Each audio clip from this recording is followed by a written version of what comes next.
Hello, good evening. This is the Power Table. My name is Eugyne Kwach. This is where we get to dissect all political issues, matters governance, matters politics, and as we get to deeply talk about these issues that concern you, our viewer.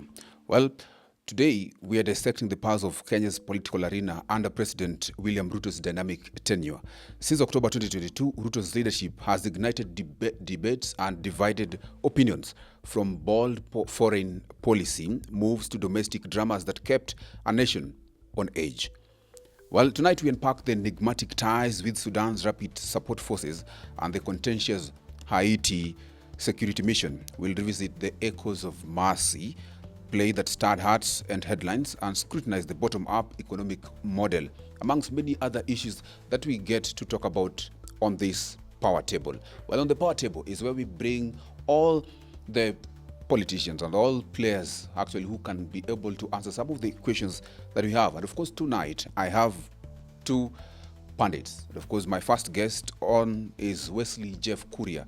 Wesley Jeff Kuria is a lawyer, and Wesley also greatly supported the bid of President William Ruto. He was actually among the youth leaders who led in the signing of the Youth Charter, right? The Youth Charter during the Kenya Kwanza Manifesto. And thank you so much for joining this conversation. And of course, my second guest is, but that is Advice Mundalo. Advice Mundalo is the National Youth Chair of Jubilee Party, also joining us for this conversation. Advice, thank you so much also for joining this conversation. And let us just begin this conversation with you, because we're actually getting to scrutinize President William Ruto's leadership style. And so far, how has things been? The president and his tactics. That is how we've dubbed this conversation.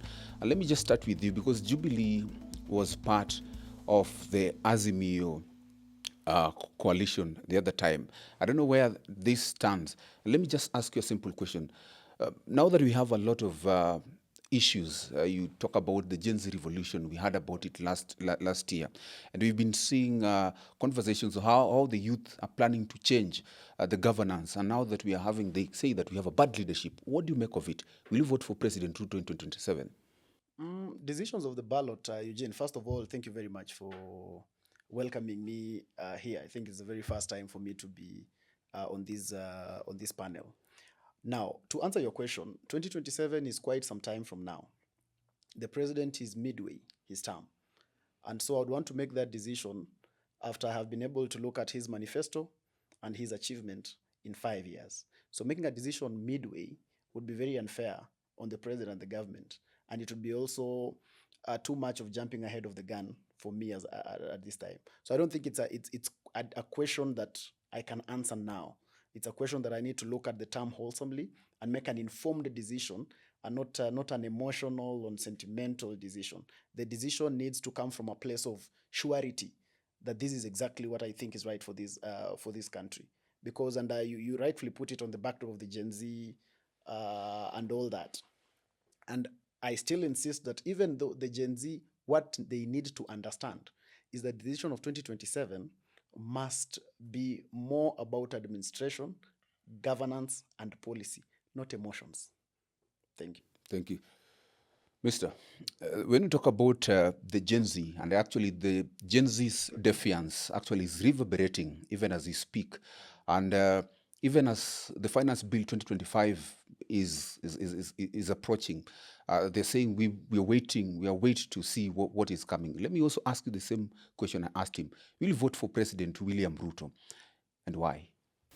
Thank you. First of all, it's good to be on the power table. Same kind of conversation, different venue. However, for me, I want to differ completely with my friend here, Mundalo. Right now, as we speak, the decisions of 2027s are already being made. And for me personally, as Wesley, mine has already been made as well. And I'll give you a classic example why. Because even before William Ruto became president, I had given him my support long before he was a candidate, because of other influences that I had back then. You understand? So now, 2 years into his administration, I can already tell you that by all signs and indicators, and I hope my friend Mundalo here will be honest with you, when he does that comparison of the manifesto and the achievements, he will find that it has fallen way short. Okay, before you continue, you were one among the I people was. who led I knew actually you people, would get the there. youth, to President William Ruto. Absolutely. What really changed You see, in 1 year, yeah, in 2 years? in What 2 has years. changed? You see, You didn't get the position he promised you. What changed? unfortunately, no. Let me put it this way. In politics is very fluid. The same way you're hearing Mundalo tell you that he wants to assess, it's the fluidity of politics that he does not want to commit himself to a position now. I was one of the people who played a great role in President William Ruto's forming government through the Kenya Kwanza Youth Charter and being part of the youth conversation around Kenya Kwanza at the time. However, when I look back at that conversation, first of all, I want to inform you of something very, very, very interesting. When you go to the UDA, to the Kenya Kwanza manifesto, the main manifesto, there is not a single mention of youth. So, to sweeten that deal, the first thing that we were told was you'll have your own separate charter, which is what you're talking about, I was part of. And when you compare and contrast the things that were promised during that youth charter conversation, up to now, none has been achieved. Whether it is the issue of employment, whether it is the issue of even cabinet appointments. And let me tell you something, Kwach, in reality, we cannot all be appointed to government, right? But the promise was, and Mundalo is quite cognizant of this, was that in cabinet, there was supposed to be a similar position as to the one that the women advisor to cabinet holds. Supposed to be a youth representative for that. But up to now, 2 years later, you cannot explain why there has not been a youth. So courtesy of that and many other things that we're going to discuss, my mind has been convinced otherwise, and we'll get into the actual factual data of why I feel that President William Ruto's leadership has been nothing short of disappointing, especially for us who campaign for him. Okay, thank you so much. Let's talk about something. There was a simple question whether you'll vote for President Ruto or not, but I get your answer. We begin with Echoes of War. That is a drama by Butere Girls that was actually scripted by Cleophas Malala. And actually, this has actually captured national attention, but also started a lot of controversy within the country of how actually everything ensued. From Butere Girls being denied a chance to perform, later made to perform at odd hours and denied audience, and so many things. What would you say about this? What did actually capture about the government and its tolerance to criticism? Thank you, Eugene. I think let me start from where Wesley has left. And, he has told you that he made a decision to vote for President William Ruto very early. And now he says he regrets it. And he's again on a journey of making another decision very early. So you can see he's using the same script, and then he's expecting different results. And of course, again, the tragedy of politics, Eugene, is that when you are part and parcel of a team, you also over-expect. So Eugene, Wesley is part of the team that delivered the presidency. And so it's only normal and natural that he's also over-expecting. And most of his over-expectation is more personal than societal. Yeah? Because, and you rightfully put it and said, have you been given what you are looking for or not? Yeah? And you see, many people today in the Kenya Kwanza administration, there is something that is uniting them. Most people who are speaking the same language are either those who have not received what they expected, or those who have now been gotten out of what they expect. So it's more a political feeling. Because when we talk about the achievements and what Ruto has not done on this and what Ruto has not done, he says there is total unemployment on young people, which I totally disagree. Because since independence, the Kenya Kwanza administration has hired the highest number of teachers. The highest number of teachers since this country actually got independent. So you can be able to see that that is something that at least they have been able to do. I can be able to talk about the Hustler Fund. It has its downsides, but it's a promise that was actually kept. I can talk about the state of the economy. But now let me come to your shackles of... we'll talk about that. There's time for that. Let's just begin. Let me talk about Echoes of War. Echoes of War. Echoes of War. I'm in total disagreement with what the security sector did in terms of muzzling the voices, in terms of involving the security sector in the performance of the children, was, in my view, very traumatizing for the kids. Because these are kids who are between the ages of 13 to 16, and putting them in a situation where There is tear gas at night ahead of their performance and putting the police in the hall just to be able to see them perform. For me, I think that was quite overbearing on the side of the state. But in equal measure, it's my feeling that the schools and children should not be turned into political battlefields. I am a creative myself. I have done, and just before the show started, I was telling you my story and the creative sector from the time when I was in campus. So I'm a very big advocate of the creative sector. But we must not be able to use the creative space for political reason. Because look at the script writer and the director of the play. This is a person just fallen out with government.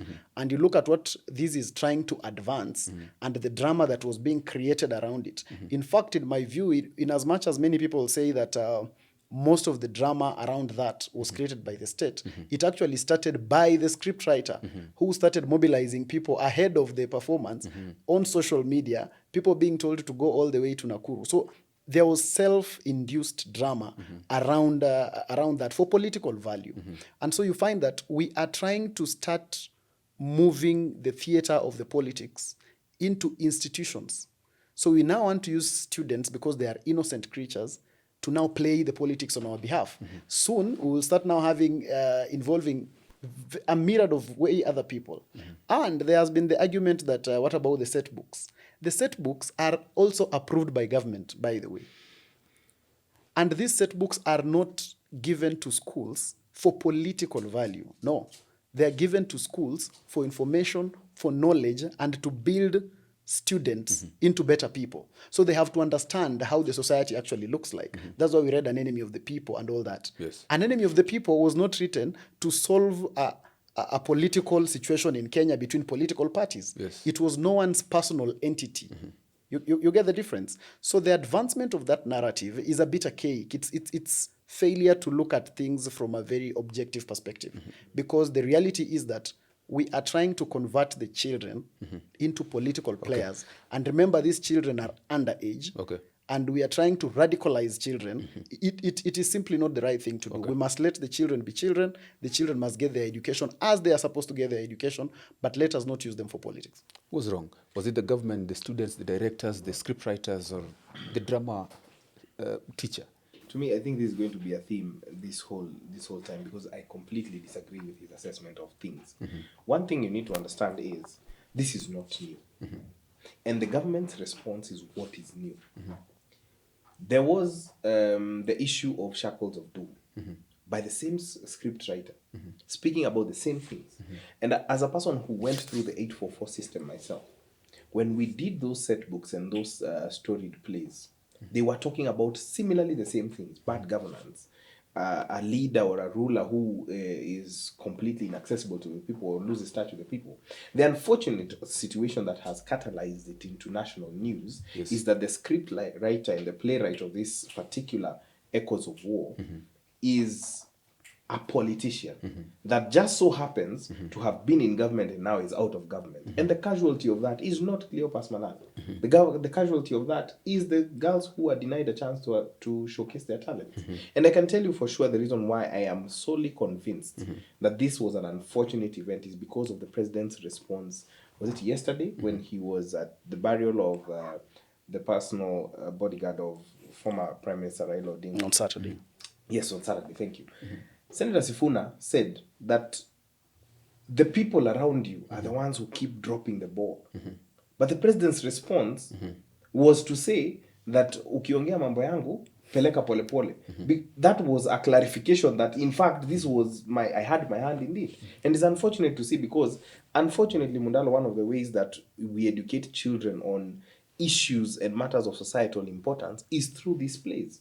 These children are on social media. They will come back home. They will see these things. But while they learn through their educational system, this is one of the ways that, because even me, I learned through it. I have told you I did Msaiki Mea. You learned through leadership and corruption during that time, and how leadership responds to accusations of corruption. So you cannot tell us that now shackles of doom and echoes of war is such a new thing that the government and the establishment is so uncomfortable by little girls dramatizing the corruption that currently exists. And unfortunately, there is a a saying that goes, if the shoe fits, Cinderella wear it. Then if you know you are the one who was touched by that play, accept the shoe and wear it. I don't know whether this show allows interjection, Eugene. That's why I'm trying to be very disciplined in this show.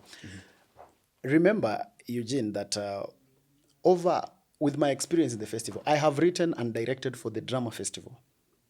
Yeah, from the universities, I've directed high schools, and I've been involved in the drama festival as a policy player. So I understand that festival very well. Most of the items in drama festival always are around leadership and governance. It is not that this play alone is the one touching on that theme.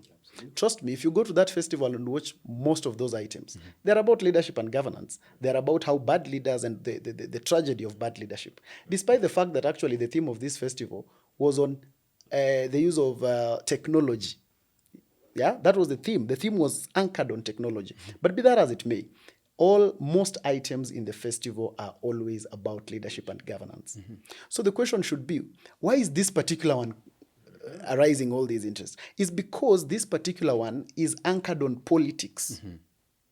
It is now not a normal, and that's why I've told you, from way ahead of the performance, the play was being mobilized for politically. Okay.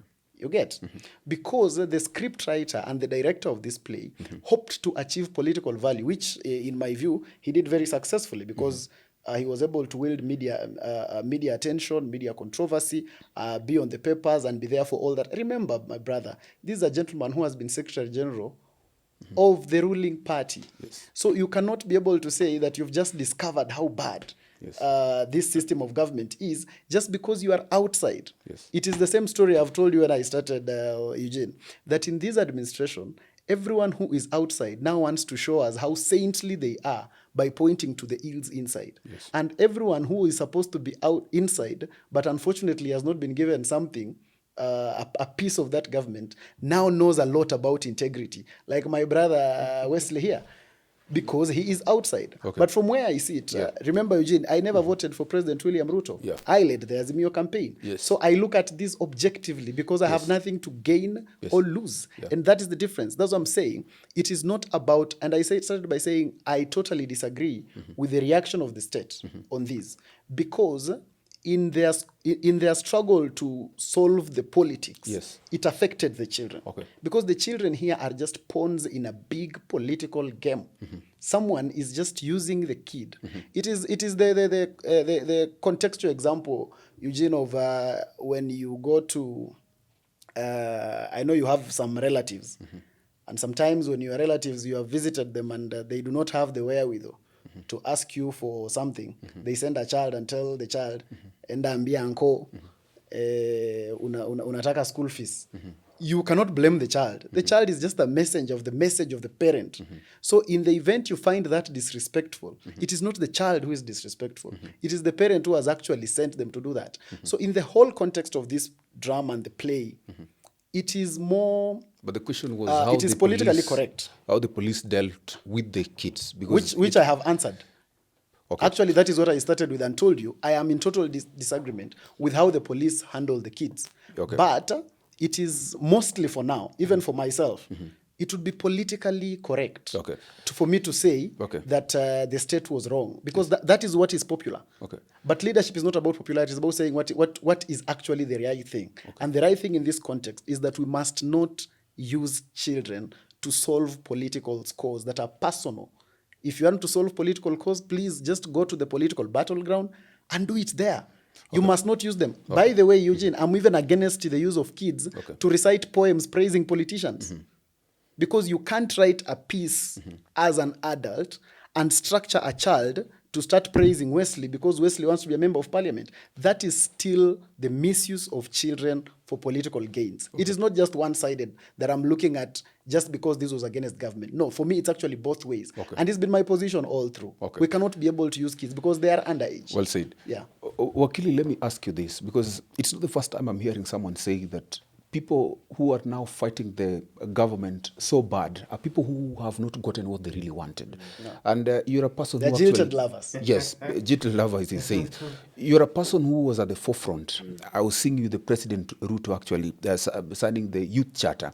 And we have had many people actually we can talk about, including the deputy president. We have had Justin Muturi, and these are the people who are at the very forefront. During President William Ruto's campaign, and now we are seeing them fighting so badly. This same government they wanted so bad. Is it because they were shortchanged, or are they really fighting for a true cause? First of all, allow me to disabuse that notion completely, because Mundalo is driving a very targeted agenda that everyone who speaks against the Kenya Kwanza government is a jilted lover or a disappointed. No, most of the people. Let him give us an example of who is not. Let me give you. I'll start with myself, and I take example from President William Ruto himself. He has given this example on media several times, that at his younger stages of politics, he was advised by a senior member then that the best way to correct a government is to tell it when it's wrong. I was there. As I have said, one thing you need to realize is that as we signed that youth charter, we were not signing primarily with written MOUs and shares that people used to have, that we will get ABCD, like the Speaker of Parliament, the Speaker of Senate, all of them had an MOU telling them what they would gain. We did not say that. Ours was a promise of a better Kenya, and that is what even when you assess the manifestos, his manifesto and Azimio's manifesto and Kenya Kwanza manifesto, when you look at them both, Kenya Kwanza had a better blueprint of what Kenya would become in terms of a good country. And as we sat there as the young people representing the larger majority of this country, we were there to represent the dreams and the hopes and the aspirations of young people. And I can tell you for sure. Well, let me just allow me to make this point, because it's important for you to clarify the difference. I'll get to the leaders and their perceptions of why they are fighting government. For me, myself, my belief in William Ruto in 2022 was based off the fact that he had a clear plan on what he wanted to do with this country. Now that he has become president, he has become a completely different person. And I tell my friends, Mundalo and others in government, I tell them, President William Ruto, Deputy President William Ruto, and candidate William Ruto are different people. Because Deputy President William Ruto played the victimized card. And that is what we all bought. Candidate William Ruto was a listening candidate. And that is why we beat Azimio. Because how he revolutionized the campaign. He listened to people and packaged their problems and gave them solutions to those things. That's why they are county charters. But President William Ruto is a completely different person. And that is why I disagree with it. And if you take me at the youth charter signing, and you fast forward to 2024, when I am opposing the finance bill, it is because I had looked at that manifesto and seen that the clear segregation of youth outside government is evident. And Mundalo can give us an example of members who have benefited as youth, even from an appointive level, from Kenya Kwanza government. And he has quoted something about the JSS teachers. I can tell you for sure that while JSS teachers, it is true and we cannot compete on facts, that one is a true thing. They have employed a lot of teachers. It was to solve a problem that they themselves brought. They changed the educational system and brought a system that included that they needed to fill the gap of junior secondary school teachers. That was a problem they needed to answer then. So it was something they needed to do, lest the children who were moving from grade 7 to grade 8 to grade 9 would have had a lapse in education, right? But when you talk about the actual employment that was promised, I can refer you to page 14 of the UDA manifesto. They talked about agriculture being the biggest bridge of employment in this country. What have they done about agriculture so far? They talked about manufacturing, and they were targeting 100,000 jobs from the leather manufacturing program. Where is it now? The biggest place they are talking about employment is the housing program, which has catastrophically failed up to now. And we'll get to that. And I will give you the facts. A bit, because you see, the people who are complaining a lot are the people who sat at the forefront. My question is, what is the hoi polloi, the common man, supposed to do if you guys who led them? Because you see, you guys were youths and people we looked forward to. Exactly. We look up to. And what you told us, when you talk about President Ruto as the savior, as the freedom fighter, we heard you, and some of us could have voted for you. What will you tell this youth? What will you tell these youth who you are told that Ruto is the economic messiah? And the Swahili people Why say... didn't you change it from within? No, let you me tell being you. Because, in government. unfortunately, this government now does not have systems to change it within. That is why everybody who complains has to be outside. And if you look at... Because, let me tell you, politics is so fluid. I've mentioned that again. In the first year of Kenya Kwanza government, the person who was beating us most was Advice Mundalo. He kept on checking this government at every opportunity he gets. But now, he has suddenly started seeing the minimal. I still check the government. Still do, but he's now a bit more politically correct. Now, let me answer. Allow me to Wesley is answer. becoming verbose because this is a 1 hour show and he's speaking for 45 minutes. Yes. Now let me answer the question. Why do they Yes, complain when they're outside? in 3 I've words, said- kindly, so that I've we said, continue. one, there's no systems to correct the government from inside. And just because you are inside does not mean you're blind to the wrong things. That is why, for a matter of principle, when I saw that all the youth agenda by this government, as promised, is not being executed, I changed my mind. And I started speaking from within, saying, where is the youth advisor to parliament as we were promised? Where is the youth representation? Okay. So it is as a result and the consequence of William Ruto's government Yes. being a government that does not listen to even the advisors they themselves employ. Okay. Mundalo, I know we have quite much, and actually I know that you do also want to say something. But one of the issues that we actually seeing is that, rather we've experienced, is that the Gen Z, those who call themselves the Gen Z, and when they came up with the revolution, when they wanted like better governance and all those kinds of stuff, they told the old guards actually that, wait, there's this lady who was telling Raila Odinga that, no, this now is not a fight for you. You have to stay at home and let us now continue with the fight. My question is, can the Gen Z themselves fight bad governance? Can they fight for a better Kenya alone, leaving the other people, secluding them, if I have to say so? Because that is actually the notion that has been. And this will actually even lead to another conversation, is if at all the Gen Z are fighting by themselves, why was it wrong when Raila joined the government? That is a question maybe you'll also get to answer. Yeah. Thank you, Eugyne. Before I even answer that question of yours, you must allow me rebuttal. Because, first of all, I'm very happy that Wesley, after my mention of the employment of teachers by the Kenya Kwanza administration, which he is part of, it now awakened his memory suddenly. He was able to say that that is actually a fact he agrees with. That simply shows you that there is very selective judgment. His arguments are selective to pursue a certain narrative. The difference between me and Wesley is that he is a jilted lover because he hoped to benefit. Where I stand, I still check this government. And checking of government, there is a wrong notion that goes on in Kenya where people think checking government means you only seeing the ills. No. For us to be objective in checking government, we must be able to see both the ills and what they're able to do. And even what they're able to do, we must be able to say, but this can be done differently. And that is what makes me different from Wesley. Wesley thinks that in politics, you must just pursue your personal agenda.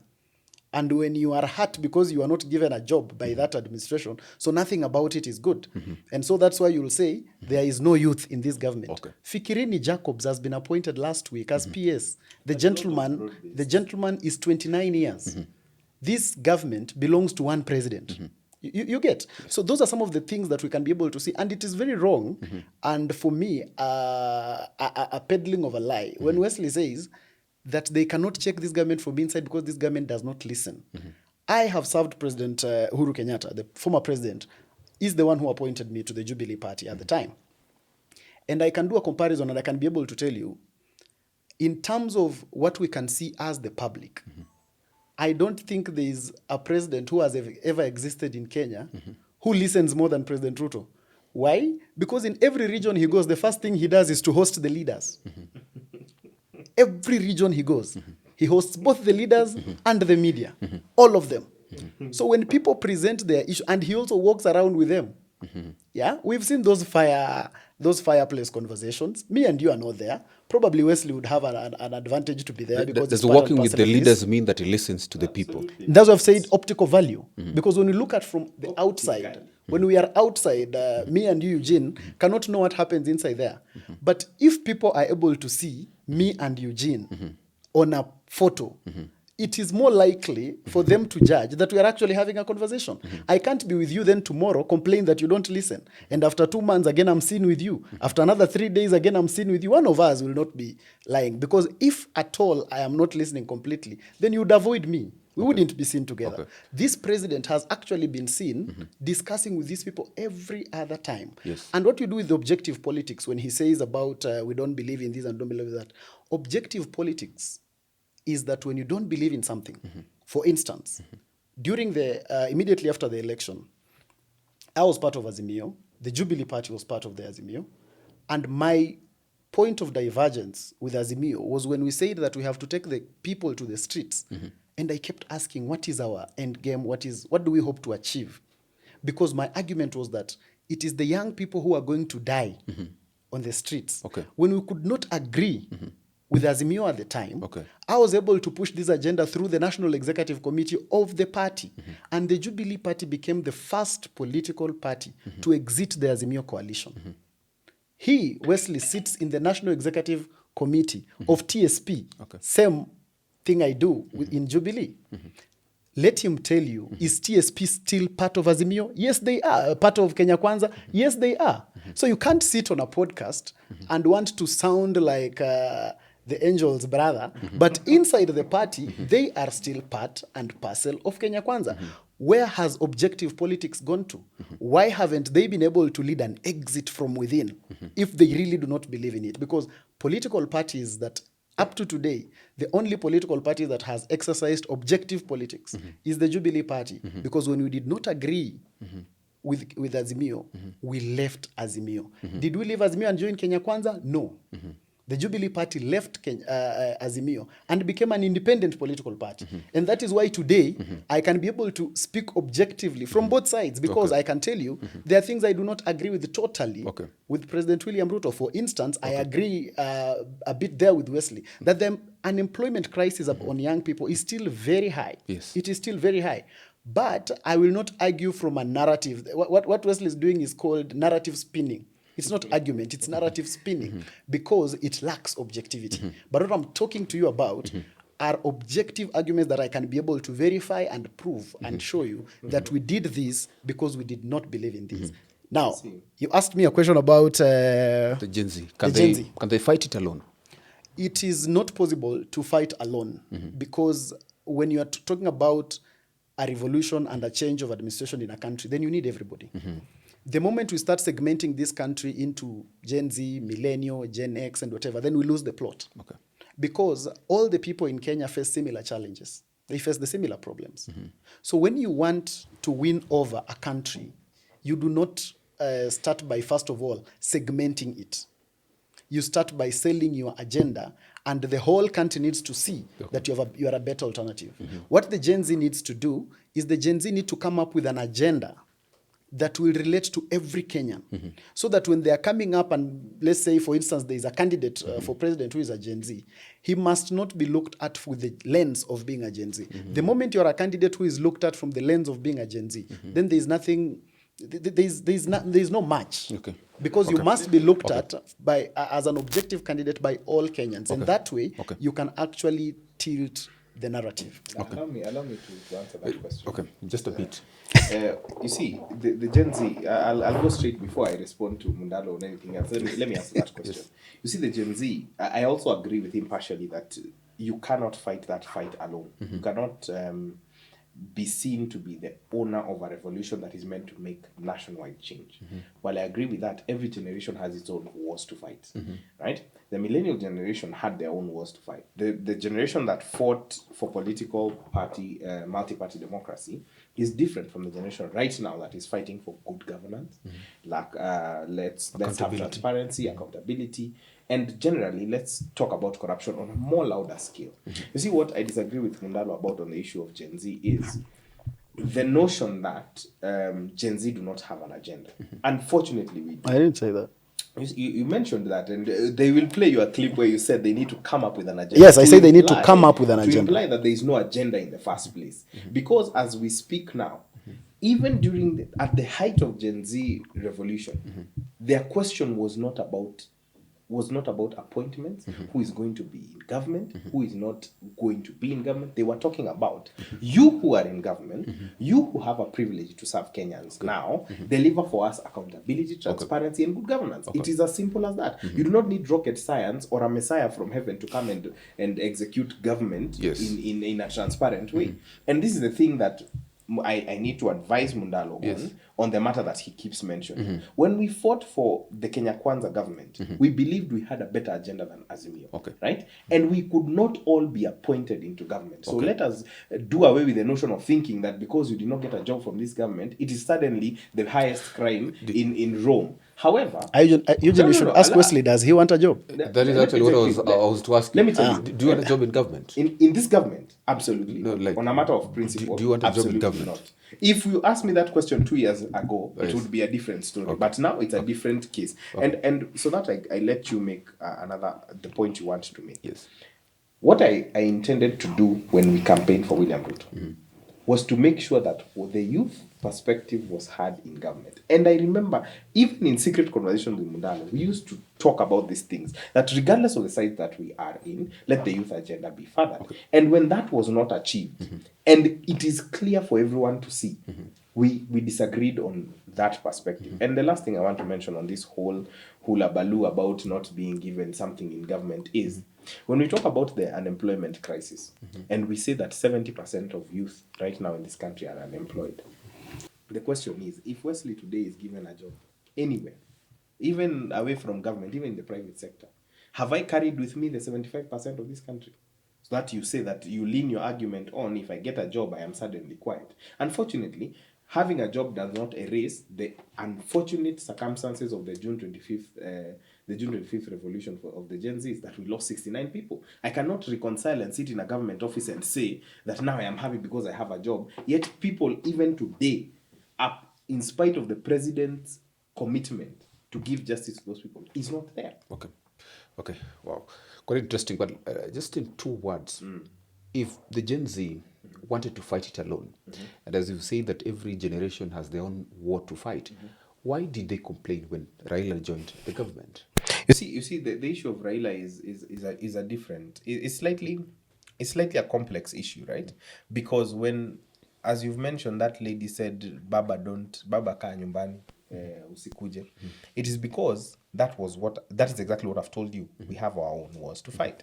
But unfortunately, in politics, it's a question of opportunism. Baba did what he does best. Anytime there is a gap, he always finds a way to get himself in that gap. And because Baba will, without taking credit away from him, he is a master politician and he knows where the gaps are. When he looked at President William Ruto's administration and saw that the administration has turned into a wounded animal, he gave them a bandage, gave them first aid, and said, let me help you walk this journey up to there. So the jiltedness of Gen Z by Baba joining government is purely and mostly about the perceptional value that sort of like deflated the movement, which I know he sort of like shares that perspective. It's just a deflation of the movement, but not really a total disappointment, because at the end of the day, they have put themselves in one side, the politicians have rallied on one side, and now the people know who is their challenger. Yeah. So, Mr. Mundalo, as also give your rejoinder to what actually Wakili here said, there is the bottom-up economic model, which was a model which was quite controversial during the campaign period. And it was termed as the one that was actually going to change the country in so many ways. And particularly for the youth, this was actually going to create job opportunities and solve economic challenges. How do you assess it so far? Okay, thank you, Eugyne. First of all, to start off on the Gen Z issue, I think Wesley gets it wrong when he says, I said the Gen Z do not have an agenda. I said they must come up with an agenda, because your question was about the election of 2027, if I didn't get you. Yeah, because what they were talking about are issues of the time when there were protests and all that, yeah, which was fine, and they were talking about transparency and all that. But now, ahead of the 2027 election, the Gen Z must be able to come up with an agenda and be able to sell it as a national agenda. You cannot be able to say you will be able to take up the leadership of a country as a segmented person. then that will equally actually just comes to the same tribalism that we're talking about. Yeah, because this country has struggled a lot with tribalism, where we keep pushing countries into the issue of how many Kikuyus do you have, how many Luyas do you have, and how many Somalis and all that. When we came to the 2022 election, we more or less, tribalism was still there, but it also became a classism kind of thing, where it was about this class of people belong here and this class of people belong here. Now, when you again move to the 2027 election with again a narrative of there is then the Gen Z against again the other, it's still the narrative of divide and rule. What the Gen Z were talking about in June were issues that affected everybody. And therefore, they must not be moved away from that to be called a Gen Z constituency. Because then they will become a bouncing castle. Because what has always happened even in political parties, you find that most political parties in Kenya, all political parties in Kenya, Eugyne, have youth leagues. Yes. All of them. But I can argue to you that I don't think more than 5 political parties in Kenya have actually serious youth leagues. Because most political parties have just created the youth league because it's a requirement of registration. It's a place you place the youth so that they can be busy. Yeah, it's just a bouncing castle for young people. So that when you go to raise serious issues, you're calling, no, but you can be able to talk in the youth league. So it's just a place where nothing really happens. And that's why I'm against pushing the Gen Z onto a bouncing castle where they are now seen as some little people who have some stray agenda. The agenda of young people is not stray, it's mainstream. So we should not push them so that they look stray. No, they must be mainstream. The agenda of young people is not particularly for young people, it's about the country. So the agenda must be all-inclusive. That's what I'm actually trying to say. So let the Gen Z, and they will be the first proof that the Gen Z were serious about their claims will come before 2027. And it will come in the by-elections. Immediately after the formation of the IEBC, the first thing that the IEBC will be able to do is to conduct by-elections. The quality of leaders that come after those by-elections will reflect how 2027 will be. Because if we get it wrong from the by-elections, we cannot expect miracles in 2027. So that is where we actually we actually begin. And then you talked about the bottom-up economic model. From a campaign perspective, because I was one of the 6 gentlemen that wrote what we called the Azimio Youth Bridge, the Azimio Hybrid Manifesto, which was basically cutting down the larger manifesto to consumable units by the young people. And I can be able to confirm to you that one of the biggest hurdles during the Azimio campaign was how to counter this thing called bottom-up. Because it had become, in communication, and all of us are communication people here because lawyers are also comms people. One of the hardest things to do is creation of a narrative that can sell to the people and that can be consumed from the top person to the little known person. And on that one, Kenya Kwanza got it very right. Because it was so easy for you to explain what they're doing. Bottom-up economic agenda. Tell me what was our equivalent in Azimio. We struggled with a lot of things. So this agenda, I did not believe in it myself per se, because I had quite not a proper understanding of it. Later, they told us it's about refocusing the economy towards the person who is at the grassroots. And I waited to see how they want to do it. And you asked me to give my assessment of it. Today, when I look at something like the Hustler Fund, I see that it's a refocus to that person down there. Because unlike the previous models where loans and whatever would be gotten only by people at a certain class and people with security and that, I think the Hustler Fund tries to solve that debacle. When I look at the employment of 76,000 teachers, I think it is still a refocus to the bottom element of it. When I look at the fertilizer subsidy and taking fertilizer prices down to about 2,500, it is still trying to empower that young person down there. Has it been able to achieve 100%? Not at all, because there is still a lot of unemployment at the bottom. Yeah, there's a lot of complaint.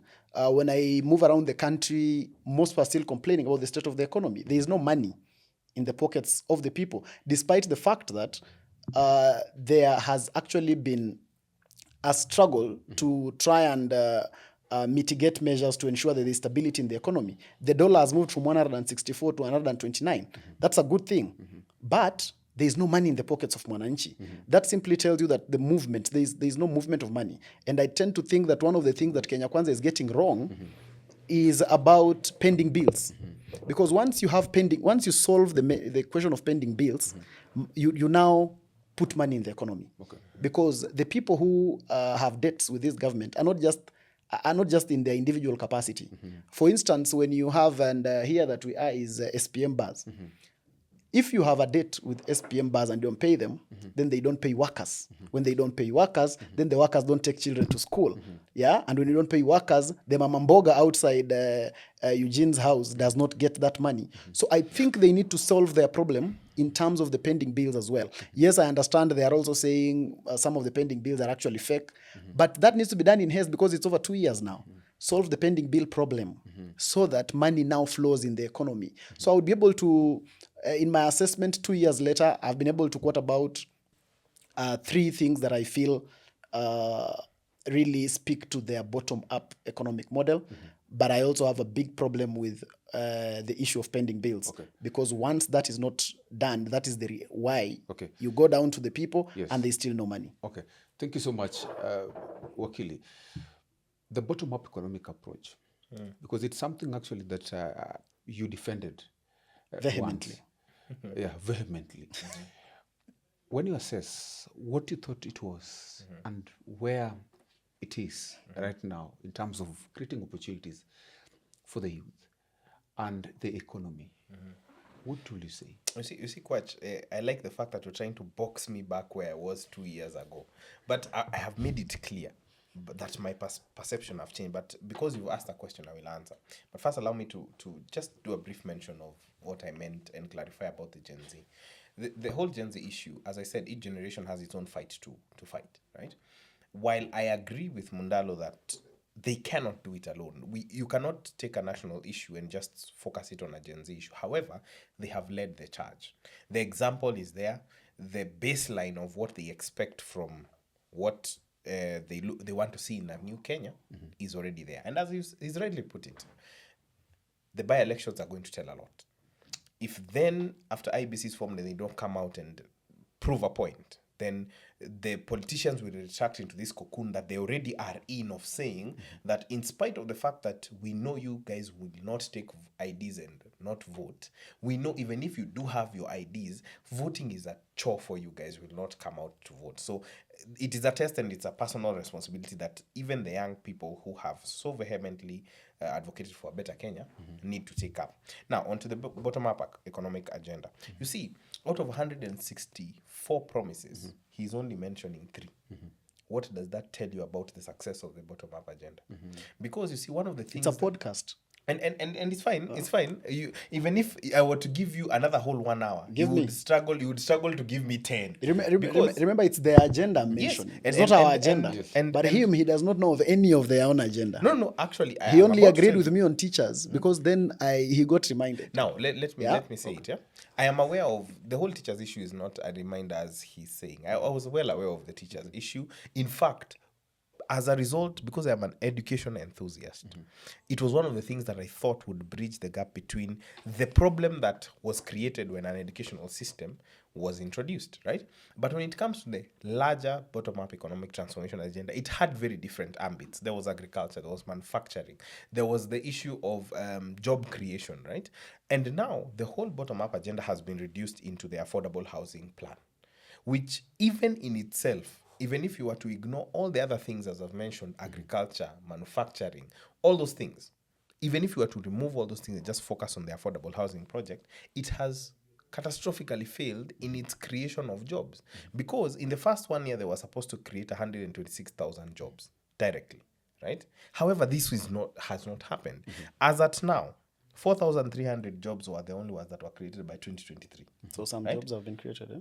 That is 1.4% of what you promised. 2 years later. Even 2 years later, so what miracle are you going to do by 2027 that you will have created these 300,000 jobs that you had initially promised as a whole in a 5-year span?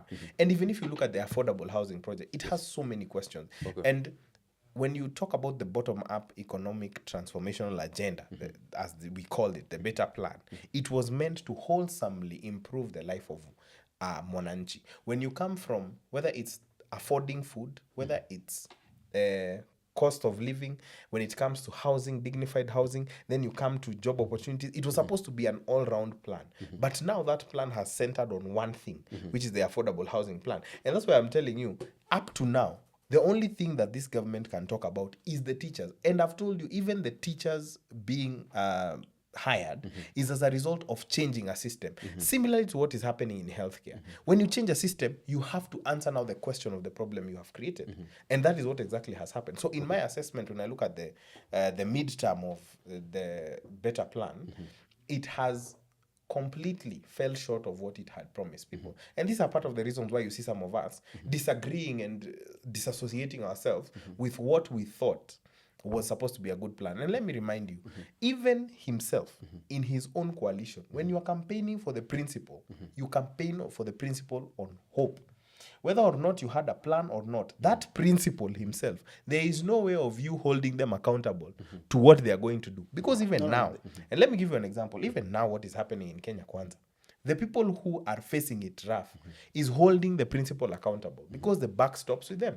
And he said this in 2023, when I am president, the buck will stop with me. Okay. Thank you so much. That was a lot. And Mundalo, I know you have something to say.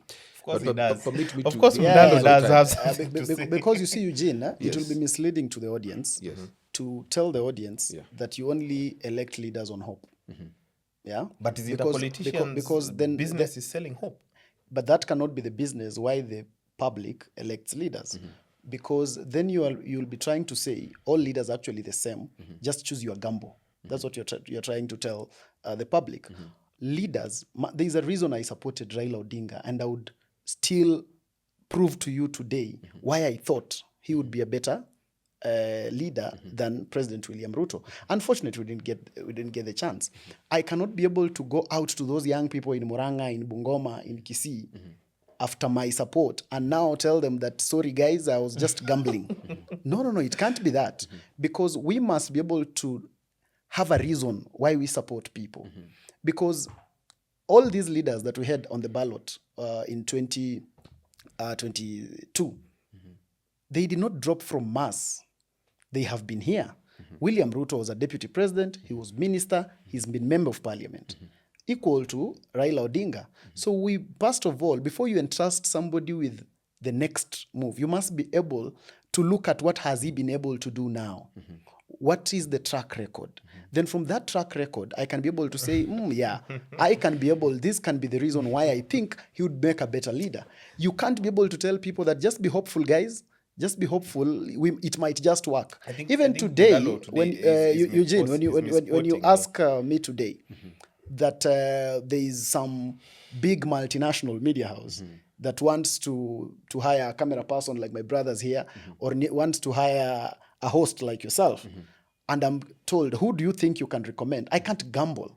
When I say Eugyne, I must be able to say Eugyne because I think he does his things like this. He's more professional. He knows how to handle his guests. He knows the questions to ask. He does his research well. And because of that, I then think he can be able to do a better job. I cannot be able to say, they're telling me between Eugyne and Oliver. Who do you think? Then I say Eugyne. Then the reason I give is because I think Eugyne has a better tie. You see, you get. So what Eugyne, my brother Wesley is doing is trying to push a narrative that you can just gamble with leadership, and that is where we are misleading the Gen Z. Allow me to say this. The Gen Z cannot be misled into heading into a gamble.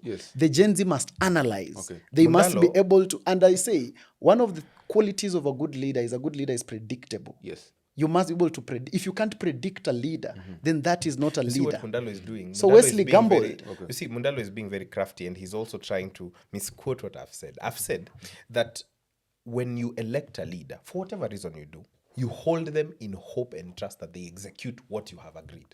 And the problem that we have with our electoral system and our current governance system is we do not have systems to hold leaders accountable.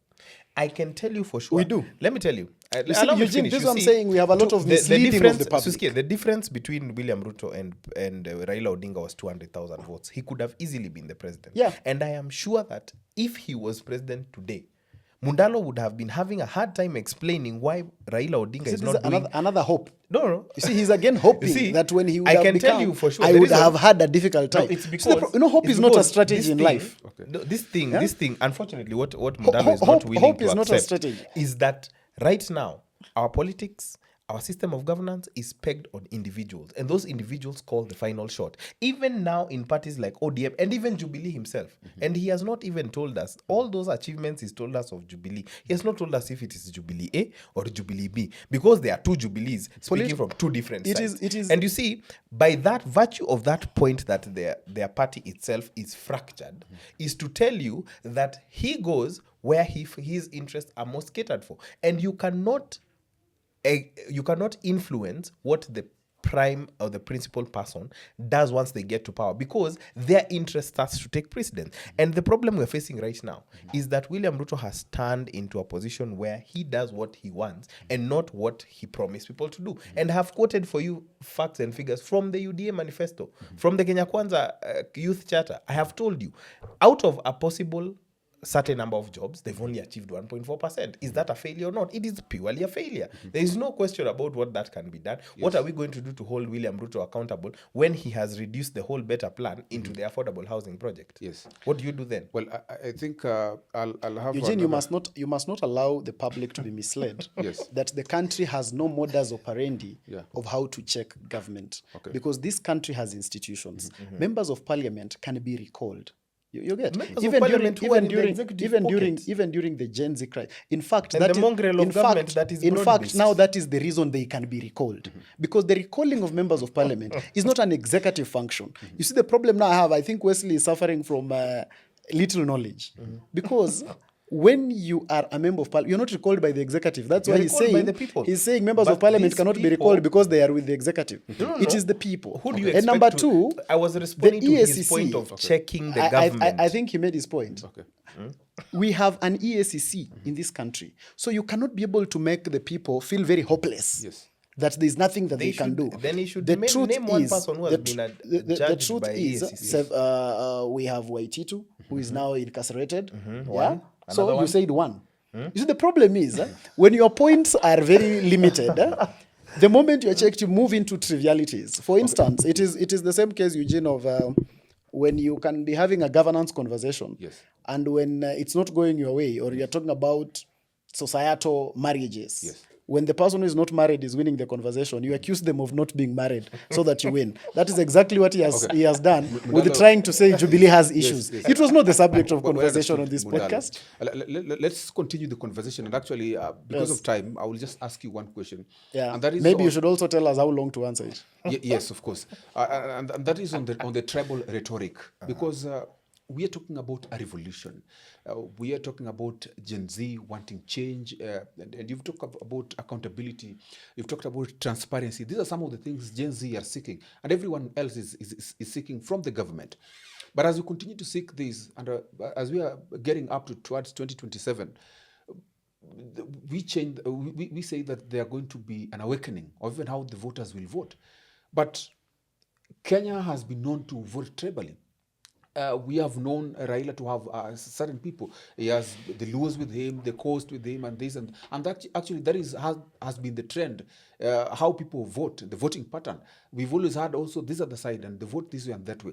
What will make us think that this time else it will be different? If at all the Gen Z needs a true revolution, and when you say that the Gen Z will do it alone, how is it going to be? I did not say the Gen Z will do it alone. Please don't misquote me. You are now changing. He's now changing his mind. Okay. No, I'm not changing my mind. Do not try and lead and put words in my mouth. I was very clear on what I said. You said the Gen Z. It is now their time for the Gen Z. Exactly. I have said they have owned the charge towards a better Kenya. Okay. I did not say they find, and I explicitly said that they need the help of everyone else, but they have owned the charge, as every Interesting. generation Yeah. has its own So fights. how's the tribal rhetoric going to play about in 2027? I mean, the tribal rhetoric is not something that we can just wish away. Okay. Because these are things that we were born into. These were things that have run Kenya for a very long time. So I'm not going to sit here and play naive politics and say, no, suddenly we're going to have a Kenya that is awakened and we're not going to have tribal conversations at the end. However, what I know is that the moment that the young people of this country demanded better and held their leaders to a higher standard than previously has ever been seen before, in terms of the context of that conversation, the truth of the matter is that the counter to tribal narratives is enough civic education. Okay. And unfortunately, with civic education also comes the question of economic empowerment. Because one of the reasons that our political space is very charred is because when you go to the Mwananchi, that's why you see every time the president goes to campaign, he goes to campaign somewhere in some rural area somewhere and then starts talking to them about those people in Nairobi don't understand the problems that you're facing here. It's because he understands that maybe the dynamic of those people is different from these people. And so they feel like their challenges are different. But an issue of corruption is an issue of corruption. In Bomet, in Laikipia, my county, in Nairobi, it's an issue of corruption. So what I think the real answer to the tribal question is enough civic education to the masses. And like I said, the Gen Zs cannot do it alone. Let me quote that so that you don't feed me into some corner that I am not part of, right? Okay. The Gen Z have owned the charge. They will also equally need to own the charge of civically educating the people who believe that it's a tribal conversation first, right? As opposed to an issue-based conversation first. So I think it's question of economic empowerment and civic education. Okay. Yeah. Quite interesting. We've come to the end of this show, Mr. Mundalo. And I also pose the same question to you. How's the tribal rhetoric going you keep your answer short. how's the tribal rhetoric going to play about now that he's saying that it is now the time for Gen Zs actually to take charge? But how is generally lead the charge? Yes. Quote me correctly. Lead the charge. Lead the charge. And I was even to ask, are we expecting to have even a Gen Z to stand up? Everybody has a political right to do so, but again, you cannot just be elected because you are a Gen Z. Okay. So it's a total Okay, Eugyne, to answer your question, first of all, every Gen Z has a tribe.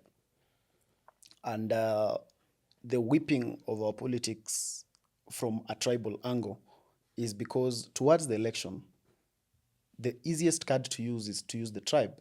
Because once you use the tribal card, it becomes an emotional conversation. And that's why in the beginning, I started by saying that if we have to make our decisions right, then we must come out of our emotional sockets.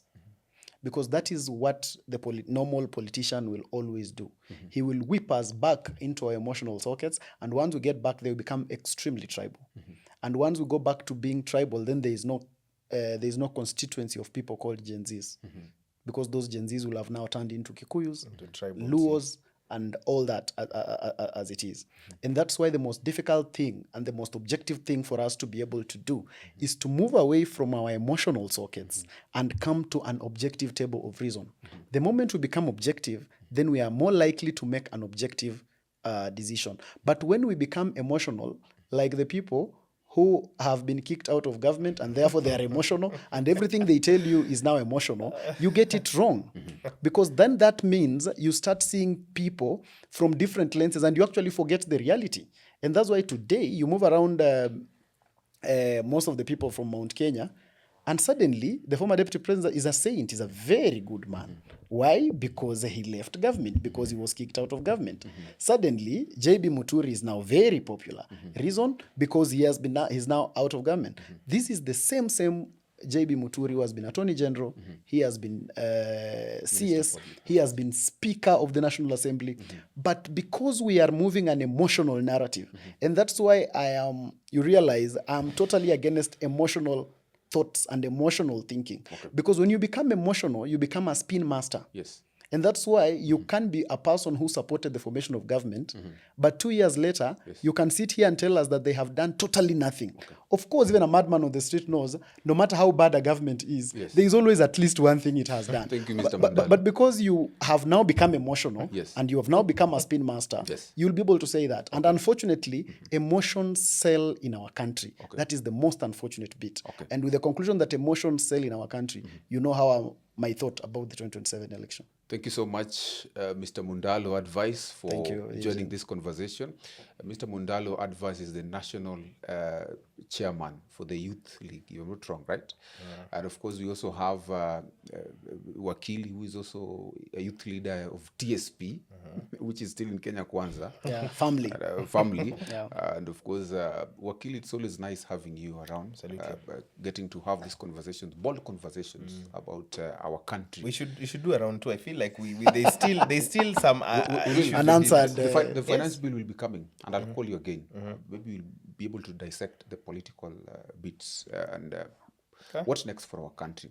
And thank you so much for honoring my invite. Of course, you also, our viewer, thank you so much for always finding time to be part of us on this conversation, the Power Table, where we get to discuss and have discourses on issues politics, on issues governance, on issues economics, and all those challenges that affect us as a people of the Kenyan country. Well, my name is Eugyne Kwach, and see you next time.